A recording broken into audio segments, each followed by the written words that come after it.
peut pas avoir une France qui embrasse son propre avenir, sa propre destinée, qui construit son propre roman national, comme on le dit, si elle n'assume pas sa part d'africanité. Les Algériens, pour obtenir 100 milliards pour l'Afrique. C'est au moins 100 milliards. On doit aller beaucoup plus loin. Les Sénégalais. Emmanuel Macron a promis 15 millions d'euros pour lutter contre l'érosion côtière qui menace Saint-Louis du Sénégal. Les Tunisiens. Nous devons aussi savoir aider nos voisins d'Afrique sur le plan économique en annulant massivement leurs dettes. Nous devons arrimer ensemble, enfin, les continents européens et africains.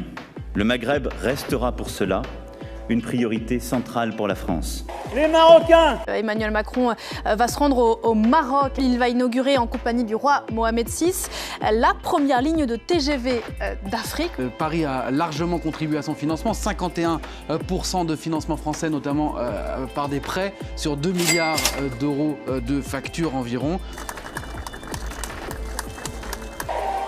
Les Ivoiriens.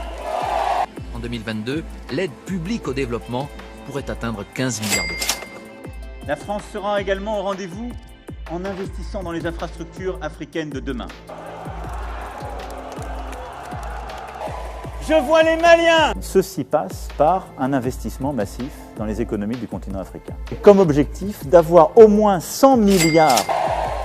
J'en vois des tas d'autres que je n'ai pas cités. La France sera au rendez-vous en consacrant plus d'1 milliard d'euros pour soutenir les PME africaines. Peut-être plus qu'1 milliard d'euros. Je veux que nous puissions multiplier par 10 cet objectif. Et à côté de ça, ça pousse. Il n'y a pas d'argent magique. Il n'y a pas d'argent magique. La France a toujours écrit sa propre histoire mondiale, et dont l'épicentre aujourd'hui n'est plus sur ses rives de Seine, mais sans doute bien davantage vers le bassin du fleuve Congo.